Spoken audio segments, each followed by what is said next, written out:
When I was in high school, I got into the freshman choir. It was the first place that taught me the power of music. I had to join something that was bigger than myself. And of course that empowered me in a huge way that I couldn't by my own self. And I was just Joyce Flaherty. At the time, I didn't have any power as a 13 or 14-year-old horribly awkward adolescent. It was amazing. And I thought I need to do this for other people. And I went into college really to be the high school music teacher because it was such a profound impact on my life. And I actually went through a real sort of period of crisis where I was starting to go into opera in college. I got a little more scholarship money to be in the opera chorus. But I thought, but I should teach. That's, you know, I grew up Catholic. The idea of vocation was always around us. What's your vocation? That's what's the most important thing. Find your vocation.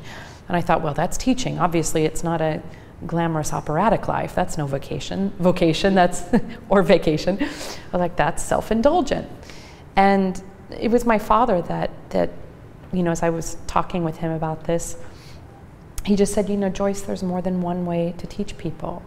And there's more than one way to communicate and touch them. And that, to this day, is some of the best wisdom I've ever heard, because it gave me license to follow what is really my passion and my dream, but it's also the motor that has always kept me going, that I want it to be something much bigger than myself and much bigger than my career, whatever that is. I was having lunch with a dear friend of mine in Paris, and she was saying, Joyce, you really need to get a website. I thought, I don't need a website.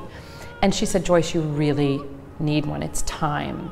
And I said, okay, but if I'm gonna do it, I have to do it as myself. I have to do it and make it have some substance to it, have some depth. And so I said, I'll start journaling.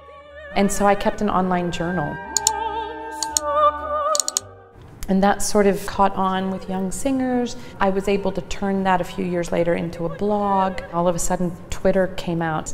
What I've enjoyed about all of this is that I've found it feeds the educator in me.